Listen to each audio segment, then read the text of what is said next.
Pode se assentar, irmãos, em nome de Jesus.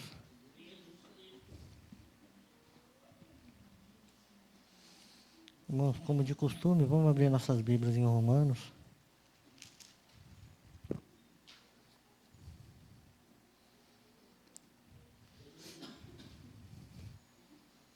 Romanos capítulo 11.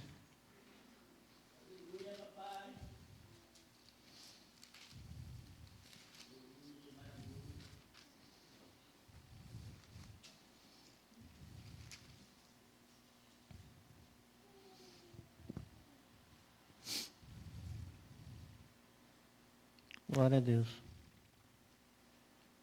Todos acharam? Amém? Amém.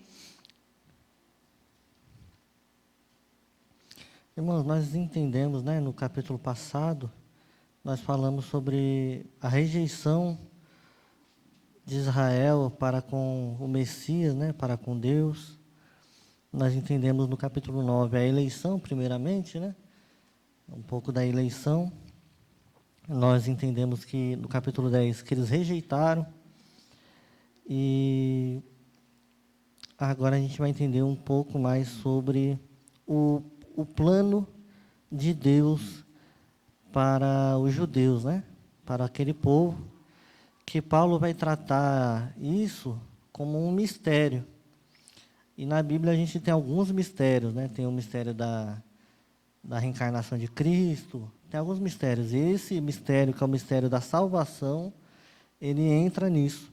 Romanos, se a gente quiser realmente se aprofundar neles, no capítulo 11, talvez seja o mais que dê para a gente debater e a gente entrar mais a fundo, mas não é o meu propósito aqui, Não é meu propósito a gente ter esse aprofundamento tão nas vísceras da palavra de Deus, mas que os irmãos possam ter uma interpretação melhor do capítulo 11 de Romanos, amém?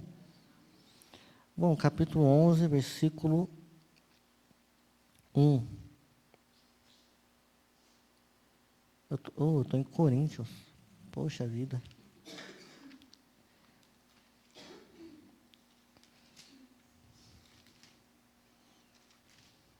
Amém. O futuro de Israel. Digo, pois, porventura, rejeitou Deus o seu povo? De modo nenhum. Porque também eu sou israelita, da descendência de Abraão, da tribo de Benjamim. Deus não rejeitou o seu povo, que antes conheceu. Ou não sabeis o que a Escritura diz de Elias? Como fala a Deus contra Israel, dizendo: Senhor, mataram os teus profetas e derribaram os teus altares, e só eu fiquei, e buscam a minha alma. Mas que lhe diz a resposta divina? Reservei para mim 7.000 varões, que não dobraram os joelhos diante de Baal. Assim, pois, também agora neste tempo ficou um resto, segundo a eleição da graça. Mas se é por graça, já não é pelas obras. De outra maneira, a graça já não é graça. Pois que o que Israel buscava não alcançou, mas os eleitos alcançaram, e outros foram endurecidos, como está escrito: Deus lhe deu espírito de profundo sono, olhos para não verem, ouvidos para não ouvirem, até o dia de hoje. E Davi diz: tome-se-lhes a sua mesa em laço, em armadilha e em tropeço por sua retribuição. Escureçam-se-lhes os olhos para não verem, e curvem-se continuamente as costas. Digo, pois, porventura tropeçaram para que caíssem? De modo nenhum. Mas pela sua queda veio a salvação dos gentios, para os incitar à emulação. E se a sua queda é a riqueza do mundo, e a sua diminuição a riqueza dos gentios, quanto mais a sua plenitude. Porque convosco falo, gentios, que, enquanto for apóstolo dos gentios, glorificarei o meu ministério, para ver se, de alguma maneira, posso incitar à emulação os da minha carne e os salvar algum deles. Porque se a sua rejeição é a reconciliação do mundo, qual será a sua admissão? senão a vida dentre os mortos? E se as primícias são santas, também a massa o é. Se a raiz é santa, também os ramos são. E se alguns dos ramos foram quebrados, e tu, sendo zambujeiro, foste enxertado em no lugar deles, e feito participante da raiz e da seiva da oliveira, não te glorie contra os ramos, e se contra eles te gloriares, não és tu quem sustenta a raiz, mas a raiz que sustenta a ti. Dirás, pois, os ramos foram quebrados para que eu fosse enxertado. Está bem, pela sua incredulidade foram quebrados, e tu estás em pé, pela fé. Então, não te ensoberbeças, mas teme, porque se Deus não poupou os ramos naturais, teme que também não poupe a ti também. Considera, pois, a bondade e a severidade de Deus para com os que caíram, severidade, mas para contigo a benignidade de Deus. Se permaneceres na tua benignidade, de outra maneira também tu serás cortado. E também eles, se não permanecerem na incredulidade, serão enxertados, porque poderoso é Deus para os tornar a enxertar. Porque se tu foste cortado do natural jambujeiro, e contra a natureza, enxertado na boa oliveira, quanto mais estes que são naturais, serão enxertados na própria oliveira. Porque não quero, irmãos, que ignoreis este segredo. Né? Algumas traduções, ao invés de segredo, vai estar mistério. Para que não presumais de vós mesmos, que o endurecimento veio em parte sobre Israel, até que a plenitude dos gentios haja entrado. E assim todo Israel será salvo, como está escrito, de Sião virá o libertador, e desviará de Jacó as impiedades. E este será o meu concerto com eles, quando eu tirar os seus pecados. Assim que, quanto ao Evangelho, são inimigos por causa de vós, mas quanto à eleição, amados por causa dos pais. Porque os dons e a vocação de Deus são sem arrependimento. Porque, assim como vós também, antigamente, fostes desobedientes a Deus, mas agora alcançastes a misericórdia pela desobediência deles. Assim também estes agora foram desobedientes, para também alcançarem misericórdia, pela misericórdia a vós demonstrada. Porque Deus encerrou a todos debaixo da desobediência, para com todos usar de misericórdia. Ó profundidade das riquezas, tanto da sabedoria como da ciência de Deus! Quão insondáveis são os seus juízos, e quão inescrutáveis são os seus caminhos! Porque quem compreendeu o intento do Senhor? Ou quem foi o seu conselheiro? Ou quem lhe deu primeiro a ele, para ser recompensado? Porque dele e por ele e para ele são todas as coisas. Glória, pois, a ele eternamente. Amém. Amém? Esse finalzinho aqui é muito conhecido, né? Nós vamos falar um pouco sobre ele também. Irmãos, a pergunta inicial que a gente deve se fazer é que a gente sabe que Israel foi o povo escolhido por Deus, né? E Israel tendo rejeitado a escolha, né, que Deus, a escolha deles, tendo rejeitado, né, o Filho de Deus, o Messias, Jesus Cristo, a gente tem que se perguntar, será que Deus rejeitou Israel? De uma tal forma, irmão, que a gente tem que realmente pensar sobre isso. E Paulo vai elucidar isso, dizendo que não. Logo no começo ele vai, porventura, rejeitou Deus o seu povo? De modo nenhum. Pois eu sou o mesmo povo, esse povo, eu faço parte desse povo, eu tenho sangue, eu sou israelita. Então ele mesmo já vai dizer.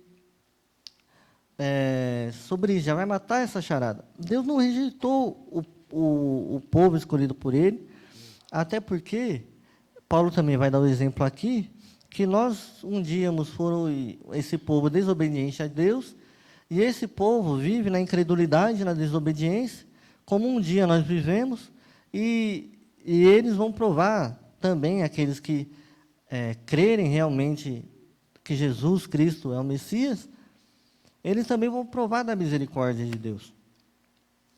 E aqui a gente vai primeiro entender que Paulo, no versículo de número 1, ele já vai esclarecer algumas coisas. Que, primeiro, por mais que a incredulidade do povo foi presente em diversos momentos da história bíblica, olha o exemplo que Paulo vai dar.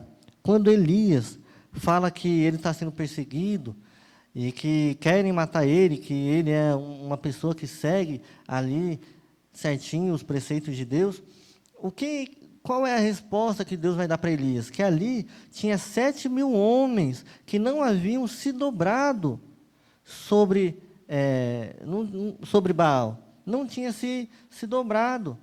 Então, o que Paulo quer dizer aqui? Que há sempre um remanescente em Israel. Por mais que o povo viva em incredulidade, nunca foi 100% do povo. Por mais que, vamos colocar aí, 90% do povo estava vivendo na incredulidade, não acredita até hoje que Jesus Cristo é o Filho de Deus, é o Messias, ainda há remanescentes, ainda há um povo que crê. Paulo era um desses remanescentes, né? E aí ele vai trazer que Deus sempre preserva remanescentes fiéis. Em meio da incredulidade, em meio da descrença, Deus sempre preserva os seus. Isso também dá até um pouco de fôlego para nós, de acharmos que nós estamos sozinhos na caminhada, nós estamos sempre, ninguém nos acompanha, mas Deus sempre preserva os seus em meio de qualquer situação, por mais catastrófica que seja, Deus sempre deixa um remanescente. E veja bem, Elias, naquele momento, ele falou com o Senhor, Senhor, não resta, estão querendo me matar. Estão querendo me matar. E a resposta de Deus é: tenho preparado 7.000 homens que não se dobraram a Baal, que não se entregaram à incredulidade, que não remediaram a sua fé. Então isso dá uma paz, uma tranquilidade em saber que, por mais que as coisas estejam um caos, Deus tem sempre um povo fiel. Deus vai ter sempre um povo fiel. E esse povo fiel, ele pode ser em pequena quantidade, mas ele pode muito, porque ele está com Deus. Então não é pela quantidade, mas é por quem eles servem. Amém? E aí, do capítulo do 1 ao 10, Paulo vai tratar sobre isso, né? Ele vai, aqui no versículo de número 5 ao 6, assim, pois também, agora nesse tempo, ficou um resto. Que resto? Ele está falando justamente desse remanescente, segundo a eleição da graça. Mas se é por graça, já não é pelas obras. De outra maneira, a graça já não é graça.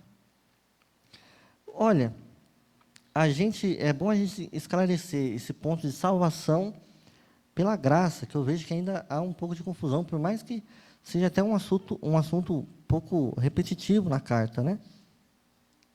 Mas, quando a gente fala que a salvação não é pelas obras, a gente não quer dizer que não haverá obras, ou que não temos que fazer obras, ou que nós não temos que se preocupar com as obras. A gente entende que a salvação vem por meio da fé, e a partir do momento que nós temos a salvação, desemboca em obras. Então, as obras é a manifestação de uma pessoa salva. Nós reconhecemos a árvore pelo fruto. Se o fruto for bom, ou seja, se tiver, vamos colocar friamente, se a pessoa tiver boas obras, é um sinal que aquela pessoa está num bom caminho, não é verdade? A gente não pode dizer quem será salvo e quem não será, né? Mas é um bom prenunciativo, é uma boa capa de um DVD, as boas obras, que é aquilo que a gente pode ver, a gente não pode sondar o coração.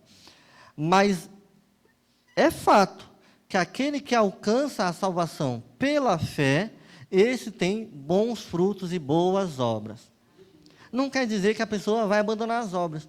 Se a pessoa fala que já está salva e não precisa fazer obras, essa pessoa já demonstra que ela não alcançou a salvação. Porque nós entendemos que a salvação traz transformação. Então, esse pensamento nem passa pela cabeça de uma pessoa que está salva, não é verdade? A pessoa que tem esse tipo de pensamento, a gente tem que entender uma coisa. Eu estava vendo uma coisa, fugindo um pouco rapidamente do estudo para elucidar esse ponto, sobre exatamente isso, sobre o realmente ser. E aí estava uma discussão sobre se existe, ainda nos dias atuais, apóstolo ou não existe. E aí veio um ponto muito interessante, que mudou até um pouco minha visão, e eu tenho que estudar mais sobre.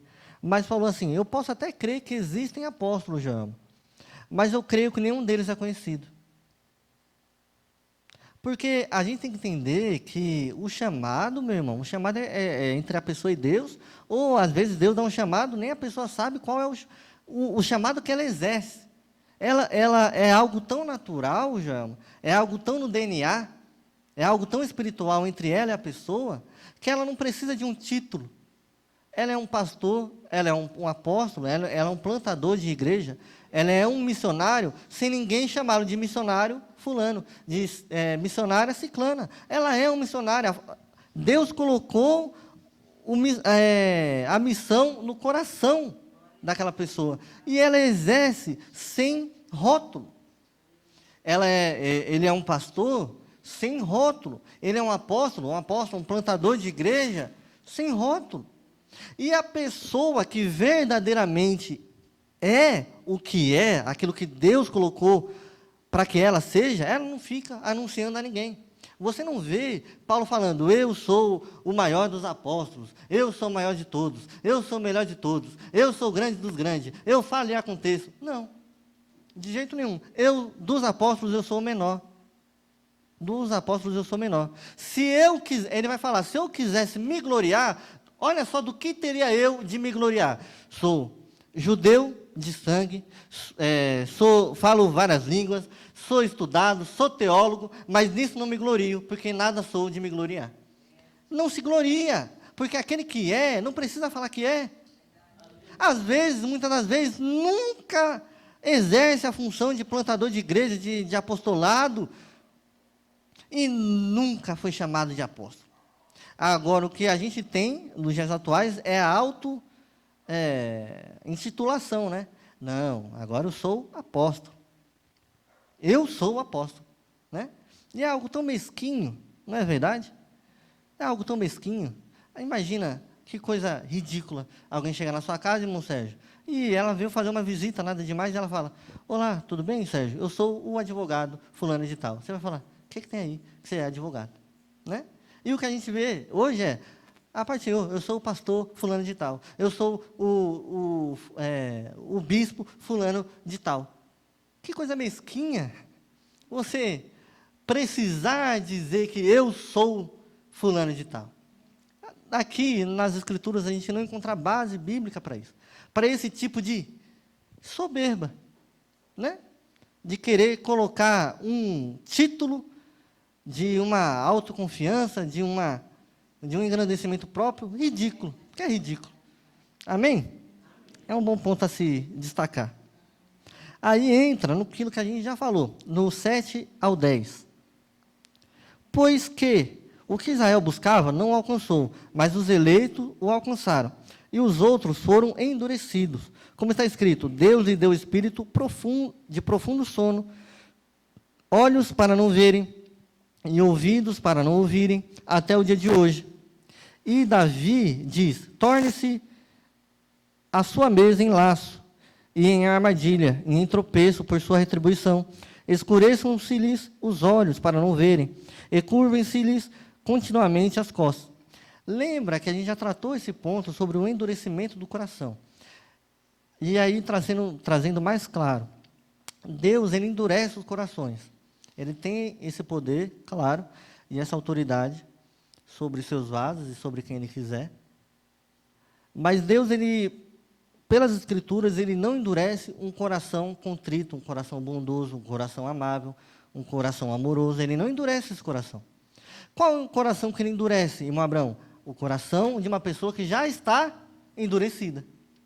Aí, Deus, ele é como se ele cortasse o último fio que já estava se dissipando já. É como se aquela pessoa já vivesse em um coração duro, um coração amargo, não é um coração quebrantado, e aí Deus fala, tá certo.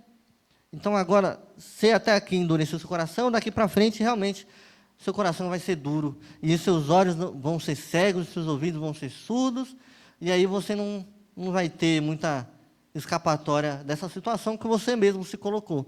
Mas aí para que Deus faz isso? No capítulo 7, pois que o que Israel buscava não o alcançou, mas os eleitos o alcançaram. Por quê? Porque Israel foi pela lei, mas os eleitos, os que vieram depois, foram pela fé.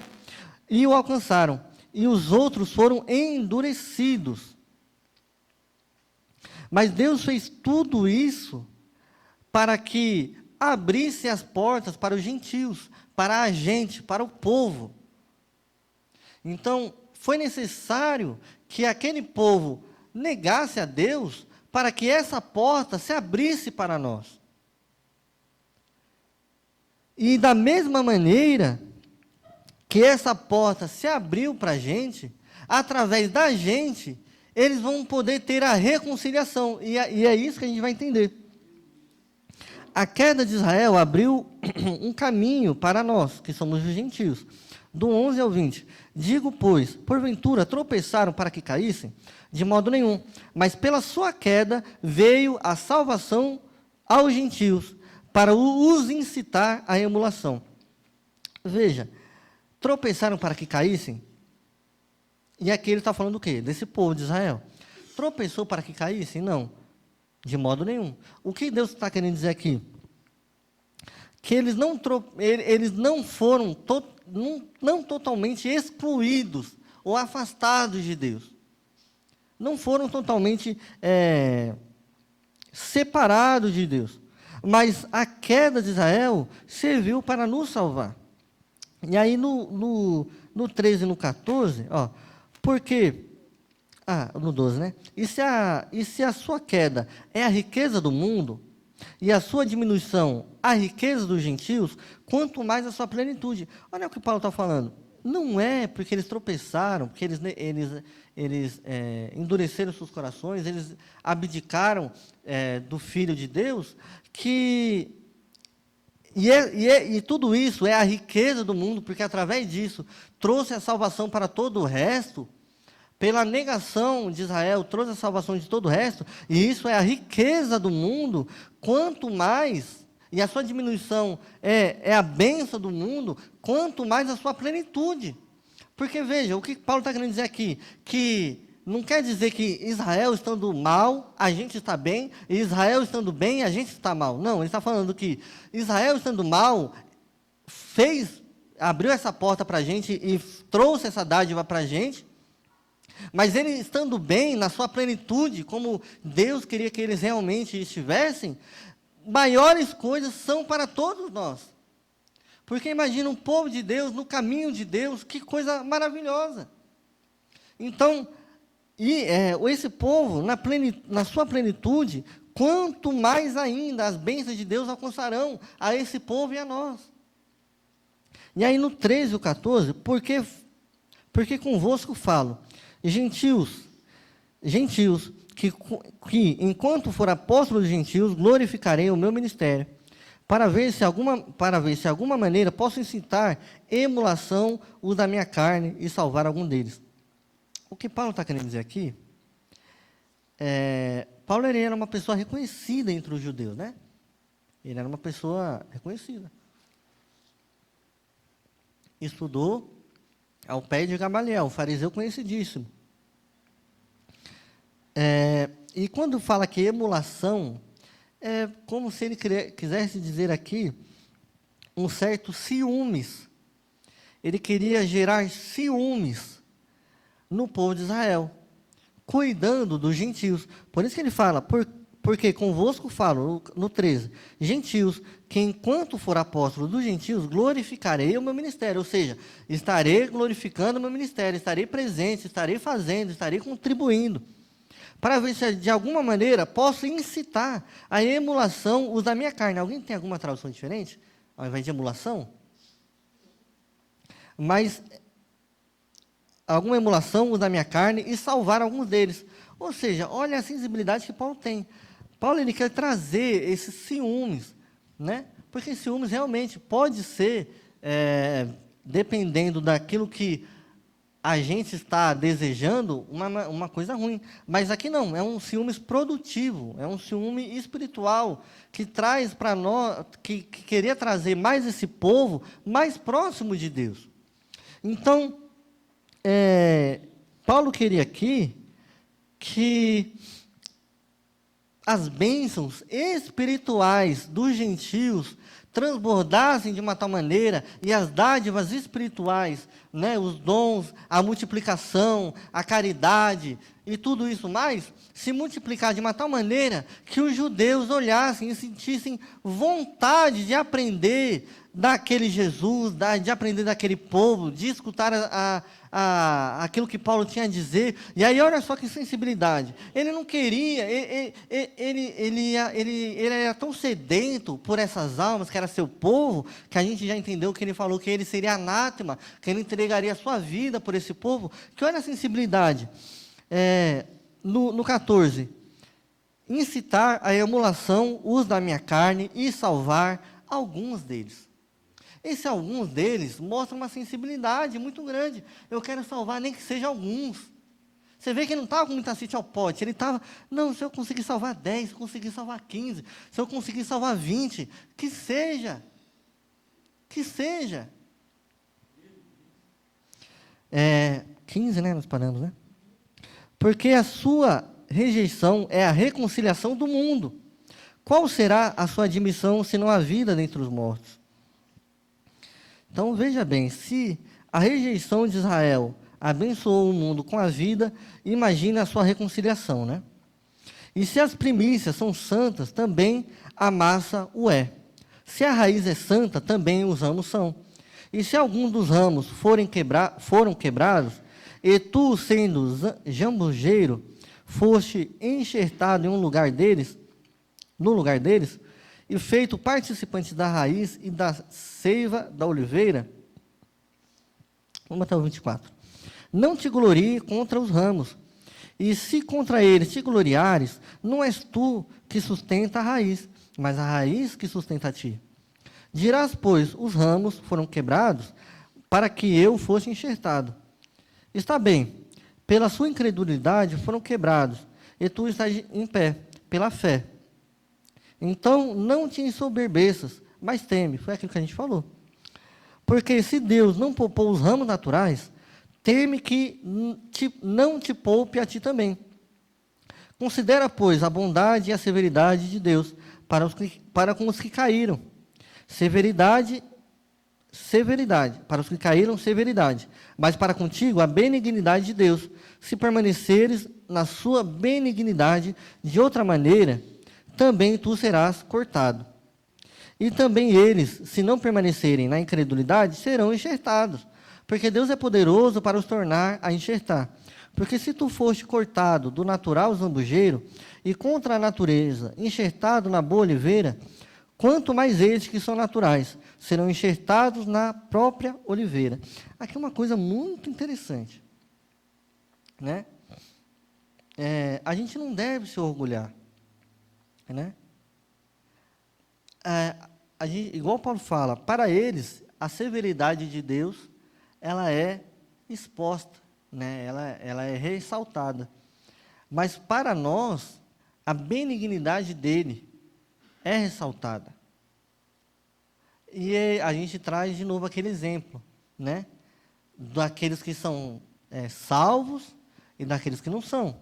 Deus, porventura, é mau em não salvar aqueles que não vão ser salvos? Deus é mau? Deus aplica a sua maldade quando comete esse ato de mandar, né? De não salvar esse povo? Não. Mas por que não? Porque Deus, quando Ele faz esse ato, Ele está cometendo não a maldade, mas a justiça. É justo que qualquer um de nós aqui presente, é justo que qualquer um de nós aqui não somos merecedores da salvação. Então, se por acaso um de nós, pela Deus o livre, não conquistar a salvação, não é maldade de Deus, é apenas justiça dele.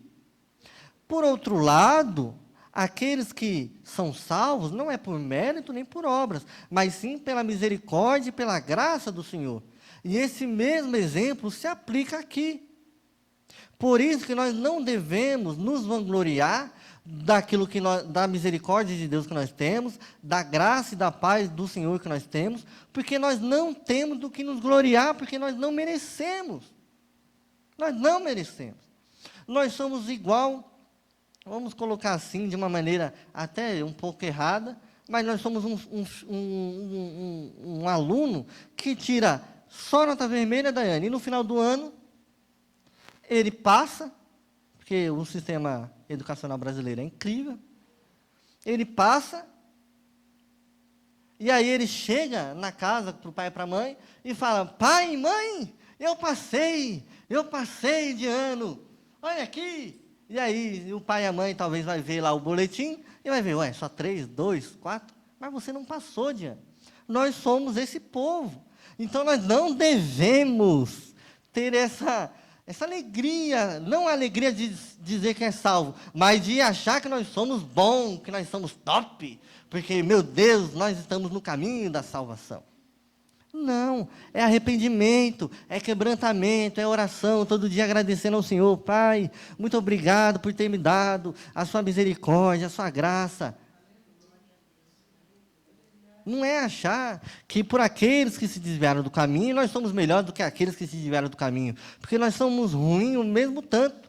Mas a misericórdia de Deus nos alcançou, a qual nós não temos mérito nenhum. Então nós não devemos se alegrar pelo ministério que nós se vangloriar, né? Não é se alegrar, nós se alegramos. Mas nós não devemos se vangloriar pelo ministério que nós exercemos. É pela misericórdia de Deus. Pela misericórdia de Deus. Nós devemos ter um espírito de humilhação perante essas coisas, para que o nosso espírito não se ensoberbeça, para que a nossa estrutura carnal não cresça. Porque isso, se a gente for analisar, em todos os âmbitos, todas as áreas da nossa vida, esse crescimento de se achar, de encher o peito, ele acontece em todas as áreas da nossa vida. No nosso trabalho, se a gente for muito, muito bajulado, muito, não, chama fulano, que ele é quem resolve, a gente já começa opa, parece um pombo. E se for na nossa casa, se for na nossa família, se for na rua, se for entre os amigos, a gente já vira aquela pessoa. E alguns perdem a humildade, e outros não perdem a humildade, mas têm dentro de si um espírito de soberba. Tá bom, pode acontecer o que for, mas eu sei que eu sou top. E a gente não tem que ter esse tipo de pensamento. E aí ele vai falar, justamente, vai dar o exemplo da videira, né? Dos ramos enxertados. Que Deus, ele é poderoso. Do mesmo jeito que Deus tem o poder de enxertar a gente na oliveira, Ele também tem o poder de enxertar aqueles que um dia foram cortados novamente na oliveira. Por isso que nós não devemos ter esse espírito. Às vezes aquele que a gente julga, que a gente fala, que a gente diminui, ele é aquele que a algum momento pode estar na mesma oliveira que a gente. Não é verdade? A humildade, meu irmão, é essencial, né? A humildade é essencial na vida cristã. A humildade Tenha isso no seu coração. A humildade, ela é essencial na vida cristã. A gente tem grandes homens de Deus na Bíblia e sempre acompanhou sobre eles a humildade. A humildade. Eles tinham autoridade para falar com Deus, mas sobre ele, para falar, Deus falava através deles, e ali era severo, era isso, mas quando eles iam falar sobre eles mesmos, humildade. Um país inteiro procurava um homem, veja bem, um país inteiro procurava um profeta, mas quando o profeta ia falar de si mesmo, ele se humilhava, e falava que não era nada, e falava que era ferramenta. Até o próprio Jesus, quando falaram, Senhor, Tu és bom. Não, bom é meu Pai. E a gente usa essa palavra para dizer que, não, bom é meu Pai, quer dizer assim, não, eu não sou bom, mas a gente tem um espírito de se achar bom. Jesus ali, ele estava tirando esse espírito, não que ele tivesse, mas ele estava, não, eu não tenho esse espírito de me achar alguma coisa, bom é meu Pai. E Jesus, ele faz justamente isso para que nós nos espelhamos a Ele. Para isso. Então não é aquela, quando nós falamos, não, bom é Deus, eu não sou bom não. Não é a gente tirando o nosso cavalinho da chuva, mas igual eu falei, no nosso coração, no nosso íntimo, a gente tem aquele entendimento, não, mas eu sou bom mesmo. Se eu estivesse nessa situação aí, eu resolvi essa parada. A gente não tem isso não? Tem, né? Bom, a gente parou no 24, né? Vamos para o 25. Porque não quero, irmãos, que ignoreis este segredo, ou mistério, né? Que é o quê? O mistério da salvação. O mistério que Paulo fala aqui é o quê? Da mesma maneira que o povo, ele abriu essa porta, através da sua incredulidade, ele abriu essa porta para nós, através de nós, que Paulo falou, quero gerar uma emulação, através de nós, que esse povo volte, entende? Então, através deles, veio a nossa salvação, e através de nós, tem que vir a salvação deles. E aí a gente vai pegar um negócio um pouquinho pesado, tá? Mas eu vou deixar até o 32, vai ser um pouquinho pesado. Para que não presumais de vós mesmos, que o endurecimento veio por parte sobre Israel, até que a plenitude dos gentios haja entrado. Ou seja, até que o plano do Senhor seja completo nos gentios, essa incredulidade vai continuar. E assim todo Israel será salvo. Como está escrito, de Sião virá o libertador, e desviará de Jacó as impiedades. Irmão, aqui tem uma baita discussão teológica, que eu não vou entrar, que é assim todo Israel será salvo. Alguns falam que é todos, alguns falam que é metade, alguns falam que não, que esse texto não significa todos, mas no contexto geral de Romanos 11, não necessita a gente entrar nesse debate agora. E esse será o meu conserto com eles, quando eu tirar os seus pecados. Assim que, quanto ao evangelho, são inimigos por causa de vós, mas quanto à eleição, amados por causa dos pais. O que Paulo está querendo dizer aqui? Quanto ao evangelho, inimigos. Por quê? Porque não creem no Filho de Deus. Mas quanto à eleição, amados por causa do quê? Dos seus pais. Aqui está falando de Abraão, Isaac e Jacó. Então, eles são amados por causa da sua descendência. Mas, vamos colocar assim, né? Em questão do evangelho, da escritura, são inimigos.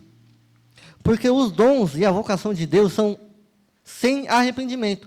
Então, o que está querendo dizer aqui? Deus fez uma promessa para Abraão, para Isaac e para Jacó, que sua descendência, que seu povo, colocou essa promessa em prática. E aqui no 29, porque os dons e a vocação de Deus são sem arrependimento. A vocação de ser povo escolhido de Deus não sai, é sem arrependimento. Porque assim como vós também, antigamente, foste desobedientes a Deus, mas agora alcançastes a misericórdia pela desobediência deles. Aqui o que nós falamos. Através da desobediência alcançamos misericórdia. Assim também estes quem? Os judeus. Agora foram desobedientes, para também alcançarem misericórdia, pela misericórdia a vós demonstrada. Porque Deus encerrou a todos debaixo da desobediência, para com todos usar de misericórdia. Ou seja, não tem como a gente falar que a gente é melhor, que a gente... Não, porque Deus encerrou a todos debaixo da desobediência, para com todos usar de misericórdia. A misericórdia de Deus, ela ataca a população humana, todo mundo, todo o planeta da face da Terra. A misericórdia de Deus alcança. Então é tudo pela misericórdia de Deus, é tudo pela graça de Deus. Não tem como esse Espírito habitar em nossos corações, sendo a gente um povo escolhido de Deus. Porque tendo esse Espírito, demonstra claramente que não houve transformação, arrependimento, mudança de vida. E aí uma coisa que eu quero trazer é sobre... A gente tem 20 minutos. É sobre essa questão, né? Que é sobre os ciúmes. Sobre os ciúmes dos judeus. Que a gente faz parte fundamental, né? Os judeus continuam sendo parte fundamental do plano de Deus. A gente também. Agora, o que acontece quando a gente não causa esses ciúmes? E os judeus, ainda hoje, eu vi um pastor falando que você vai lá para Jerusalém e vai ter um judeu te explicando tudo. Olha, aqui foi onde aconteceu isso e isso, aqui foi onde a cidade aconteceu isso aqui, e detalhes que estão dentro da Bíblia, que a gente crê e eles não creem. E aí você chama aquele, como é que fala? A pessoa que... O guia. Você chama ela à parte, ele contando, né? Você chama ele à parte, você fala, mas e você? O que você acha de Jesus? Ele fala, foi um grande homem. Mas foi o Messias? Não, o Messias ainda está por vir. Então, é um povo que ainda não crê, que não crê nisso. Mas, será que a gente, como um povo cristão, realmente fez por onde, para a gente causar esse ciúme, para a gente mostrar essa misericórdia através da gente? Porque, veja bem, Jerusalém, para quem não sabe, Jerusalém ainda hoje, né, todo mundo sabe aonde é Jerusalém, foi queimada nos anos 70, depois de Cristo, anos 70. Um general romano invadiu, queimou tudo, acabou com tudo, e aí a profecia de Mateus 24, que fala que não ficará aqui pedra sobre pedra, se cumpre no ano 70, é uma profecia que se cumpriu, amém? Ela foi cumprida, né? E foi um ponto de ruptura. Quando isso acontece, os judeus, eles se separam. Eles se separam. Há uma dispersão, uma disseminação por todo ali a parte da Europa, e foi indo, né? E isso mostra que teve... E daí para frente, por conta dessa disseminação e desse dispersamento que aconteceu, a gente conhece, pelo menos, eu acho que todo mundo aqui conhece, eu vou citar alguns, uma grande perseguição aos judeus, que aconteceu há menos de 100 anos atrás, né? Mas vamos chegar lá. Em mais ou menos 1340 e pouco, teve um negócio chamado peste negra. Quem foi os acusados de trazer essa peste? Os judeus. Não tem envolvimento nenhum. Então, foi um povo perseguido, já começa ali. E teve outras perseguições, mas eu vou falar as mais conhecidas. Então, veja bem, já era um povo mal visto. E aí, chega em 1930 e pouquinho, 1933, ali, e aí começa as guerras mundiais, né? Que simplesmente dizimou e matou 6 milhões de judeus. De uma população que já não era muita, era de 17 milhões. E aí cai para 11 milhões, se eu não estou enganado. Posso estar errando nos números, mas se eu não me engano é isso. Então, é um evento que marcou a história, né? Agora, veja, Hitler, que foi a grande cara de tudo isso, era participante na época da Igreja Católica Apostólica Romana. E até hoje não foi excomungado, Joelma. O que é excomungado? Quando a pessoa é retirada fora da igreja. Até hoje. Não houve uma excomungação de um homem tão mau, que cometeu tantas atrocidades, né? Então, por esse silenciamento, e talvez até por perseguições, a gente vai ter ali nas cruzadas, ali pela Espanha, que o que eles faziam? Eles capturavam os judeus, pegavam os judeus, para forçá-los a crer na fé cristã da época. Então, olha só algumas das atrocidades ditas em nome de Deus, de, entre aspas, cristãos. E aí, esse povo que sofre tanto, se torna cada vez mais difícil, Joelma, trazer ele de volta para essa oliveira. Ou não? Será também, a gente pode colocar, que não faz parte do endurecimento do coração, né? Pode ser que sim. Eu falei para você que ia ficar pesado. Não é? É algo seríssimo. Se a gente parar para analisar, tem muito avô de muito judeu ainda vivo. Aos pouquinhos, cada vez eu vejo um aparecendo, um soldado, né? Alguém que participou, cada vez mais diminuindo. Mas ainda tem. Ainda tem gente que ouviu as histórias dos avós falando, foi assim, né? Em nome de Deus. Horrível. Será que era esses ciúmes que a gente devia causar? Meu Deus, horrível, péssimo, nota 0. E de maneira bem diminuída, 0,1%, qual é o ciúmes? Qual é aquilo que a gente transpassa no nosso dia a dia? Para que, será que a gente causa um ciúmes ou será que a gente causa um distanciamento de pessoas que um dia foram enxertadas na oliveira e hoje em dia querem distância, porque nós não causamos esse tal ciúmes, né? E veja bem, no ano 70 aconteceu o quê? Pegou fogo em Jerusalém, atearam fogo em Jerusalém, tacaram fogo.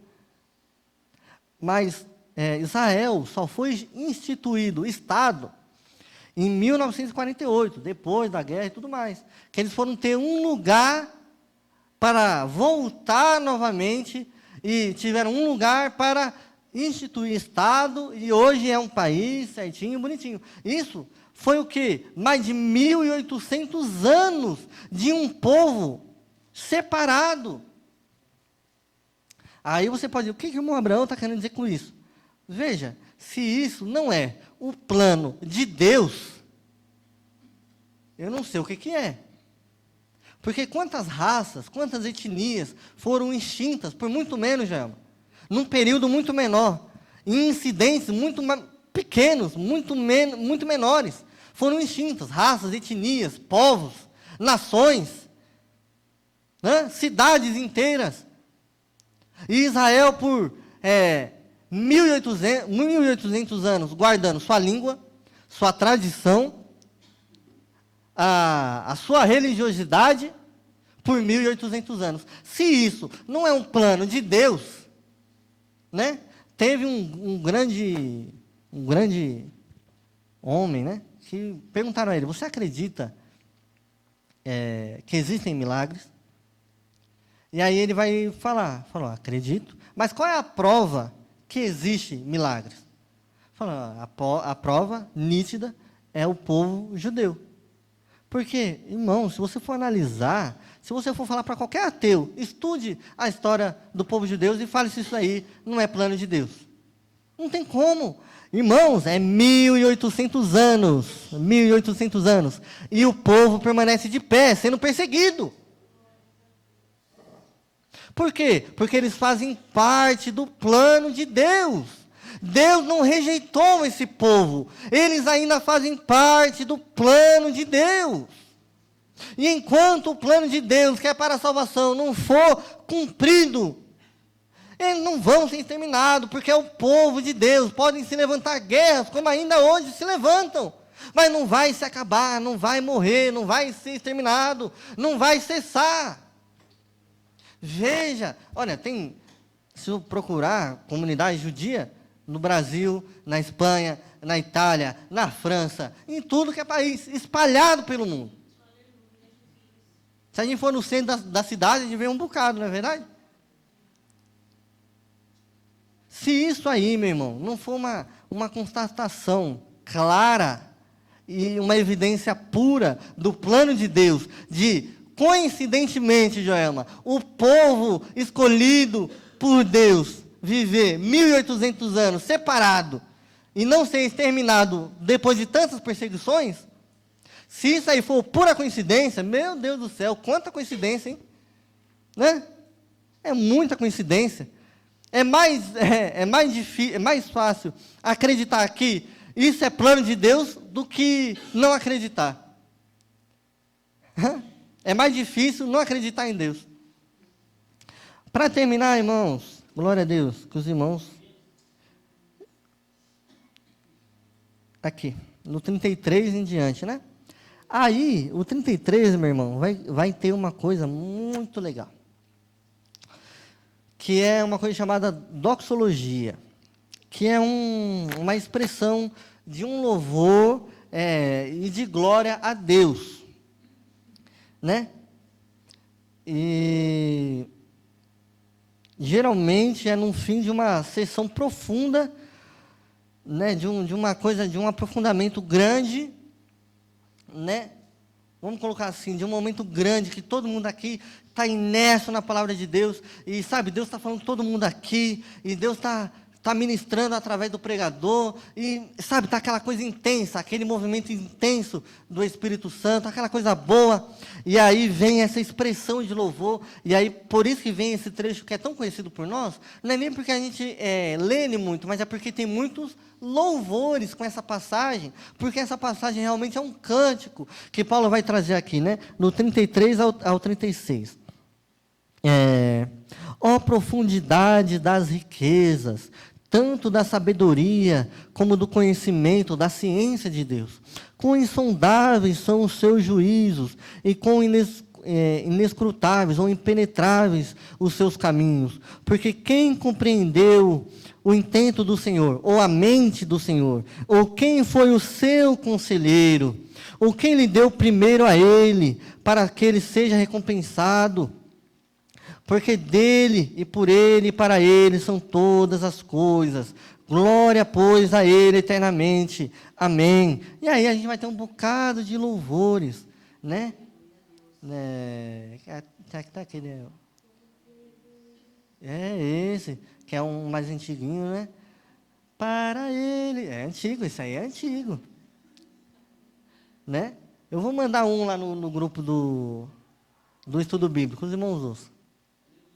E esses louvores são os mais próximos, porque literalmente a palavra de Deus. Assim como tem algumas igrejas que não têm louvores de harpa, nem de louvores gospel, nem nada do tipo desse mundo, é só salmo, né? Porque o salmo é um cântico, né? Então é só salmo, salmo, salmo. Então isso é o mais próximo que nós podemos cantar, de acordo realmente com as coisas de Deus, porque é literalmente a palavra de Deus sendo cantada.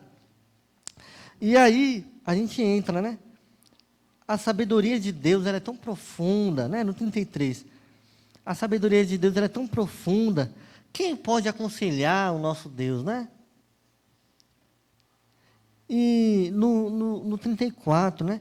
Porque quem compreendeu a mente do Senhor, ou o intento, a intenção, ou a mente, ou o pensamento, né? Vamos colocar mais claramente, do Senhor. Ou quem foi o seu conselheiro, né? Ou quem deu primeiro a ele, para que ele seja recompensado. Que muitas das vezes nós tratamos a nossa vida com Deus, recompensando a Deus, né? Agora eu vou recompensar a Deus, fazendo tal coisa, fazendo aquilo. Porque Deus fez isso por mim e agora irei recompensá-lo. Quem Quem deu primeiro a ele para que lhe seja recompensado? Né? Quem deu primeiro a ele para que eu seja recompensado? É igual, eu brinco lá em casa, que um filho já nasce devendo. O que eu posso pagar ao meu pai e à minha mãe? O que eu posso dar de presente de aniversário para recompensá-lo por tudo que fizeram por mim? E dentro da igreja evangélica esse pensamento de recompensar a Deus. Nós não estamos recompensando a Deus, né? Nós oramos a Deus agradecendo, sempre em humildade, e agradecendo pela sua misericórdia. E jejuamos, sabe, o jejum, se você for analisar biblicamente, o jejum, ele sempre vem em uma situação não de alegria, Joelma. Não de alegria. É uma situação complicada. Nós devemos jejuar, em que momento nós devemos jejuar? A todo momento, se for possível, glória a Deus. Se for possível, glória a Deus. Mas em qual momento realmente o jejum tem que se fazer presente na vida do crente? No momento de tribulação. O jejum não é para entristecimento, é para notícias que nos entristecem. Sabia disso? Sabia disso? É para quando chega alguém e fala, um parente meu pai, minha mãe, está no leito de hospital, vamos fazer um jejum. Vamos fazer um jejum. É para isso. A Bíblia não dá nenhuma base para nós jejuarmos em prol de coisas.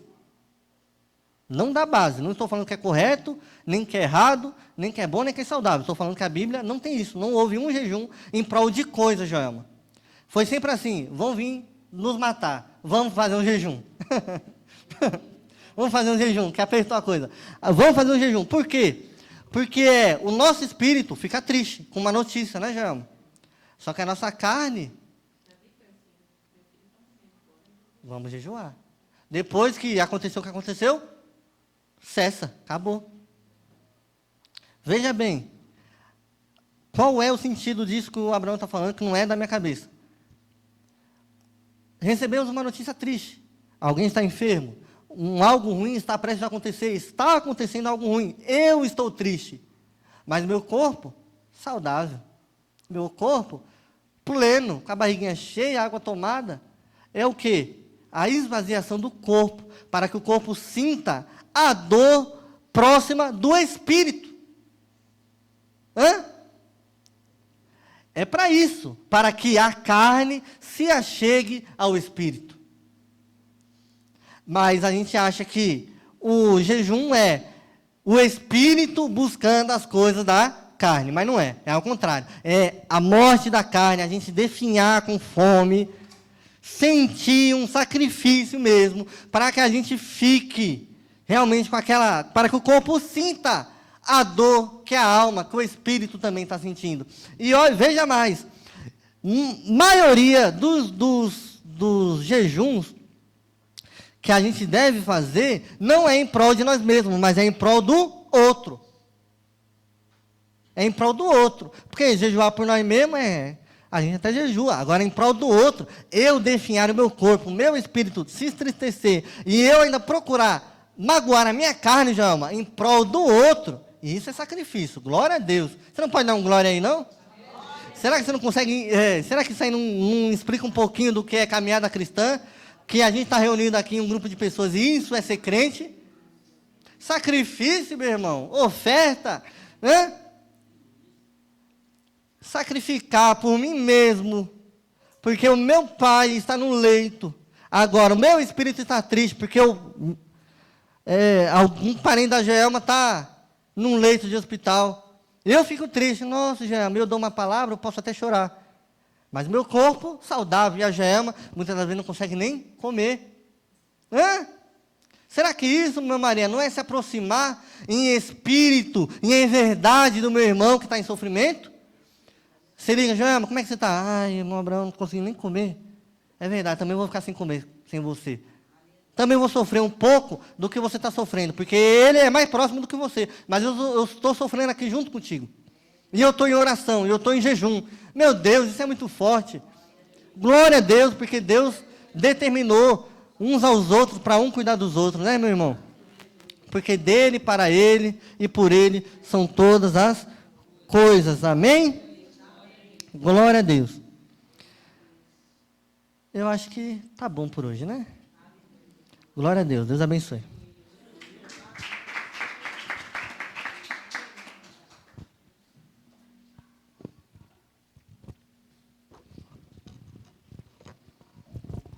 Vamos ficar de pé, agradecer a Deus por tudo.